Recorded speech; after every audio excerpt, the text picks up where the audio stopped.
Untuk modul setting ada dua. Yang pertama, kita bisa men-set identitas koperasi. Nah, ini identitasnya, jadi nama koperasi, kemudian nama pimpinannya, kemudian nomor HP, alamat, telepon, kota, kabupaten, email, kemudian website. Nah, nanti kemudian diupdate. Nanti data koperasi ini juga untuk nama, alamat ini akan muncul di laporan-laporan, juga di nota.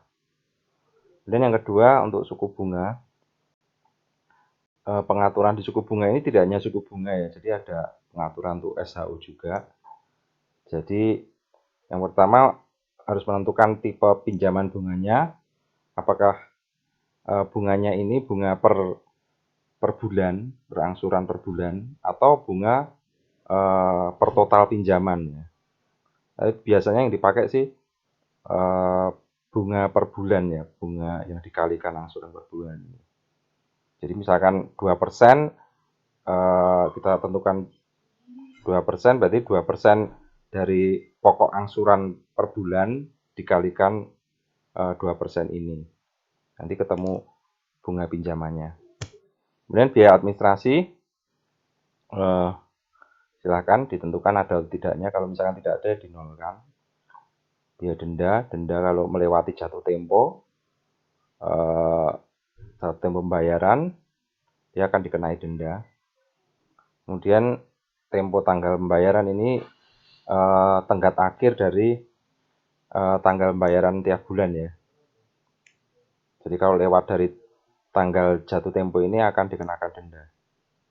Kemudian ini ada dana cadangan, kemudian jasa anggota, dana pengurus, dana karyawan, dana pendidikan, dana sosial. Nah, ini komposisi ini diambilkan dari SHU. Jadi SHU itu kan laba bersih dari kegiatan usaha koperasi. Lah nanti dari SHU ini kita bisa membagi komposisi berapa persen untuk dana cadangan, kemudian berapa persen untuk jasa anggota, berapa persen untuk dana pengurus, berapa persen untuk dana karyawan, berapa persen dari dana pendidikan dan dana sosial.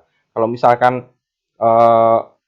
tidak ada ya tinggal dinolkan aja. Jadi misalkan dana-dana ini nggak ada misalkan gitu ya, ya tinggal dinolkan aja. Yang penting nanti totalnya adalah 100%. Kemudian yang bagian ini adalah jasa usaha dan jasa modal anggota. Ini prosentase dari jasa anggota ini ya. Jadi jasa anggota ini berapa nilainya, nanti komposisinya akan dibagi menjadi dua bagian dari jasa usaha dan jasa modal anggota. Jasa usaha ini maksudnya hasil dari kegiatan penjualan. Maksudnya misalkan hasil-hasil penjualan dari pinjaman begitu ya, dari pinjaman baik berupa pinjaman uang atau pinjaman barang. Nah, hasilnya itu kan merupakan jasa usaha. Nah, ini prosentasenya diambilkan dari hasil dari jasa anggota ini. Nah, kemudian jasa modal ini jadi jasa yang diberikan kepada anggota yang memberikan simpanan. Jadi misalkan simpanan-simpanan sukarela itu kan anggota diberi jasa ya. Jadi nah ini jasa modal anggota ini dia berasal dari sana. Nah, ini prosentasenya berasal juga dari jasa anggota yang ini.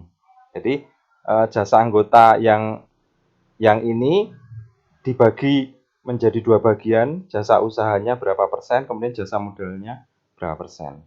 Kemudian kalau PPh ini adalah pajak penghasilan dari SHU-nya ya. Jadi SHU-nya berapa, nanti PPh-nya ditetapkan di sini. Nah, ini kalau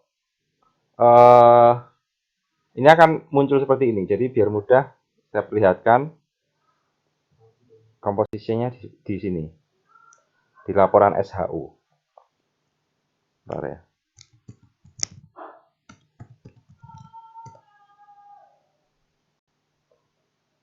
laporan SHU akan terlihat komposisinya. Nah, ini komposisinya. Jadi SHU sebelum pajak ini. Kemudian PPh tadi ya ditetapkan 5% ya. Jadi 5% dari SHU ini. SHU ini adalah laba bersih dari kegiatan usaha koperasi seluruhan. Kemudian SHU setelah pajaknya ini. Nah, SHU ini dibagi didistribusikan kepada beberapa bagian. Jadi menjadi dana cadangan, jasa anggota, dana pengurus, dana karyawan, dana pendidikan, dana sosial. Nah, ini yang tadi. Jadi ditetapkan dari di bagian pengaturan setting tadi. Ini persentase dikalikan SHU-nya ya. Jadi 40% dari SHU, 40% dari SHU, 5% dari SHU dan sebagainya. Dan seterusnya.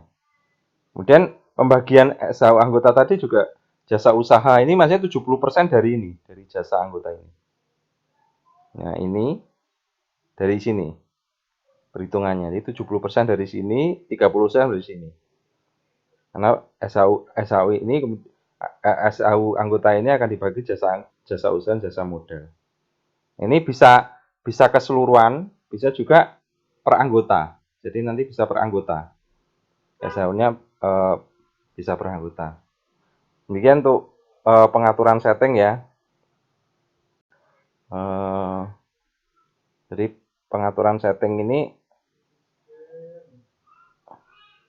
nanti akan menentukan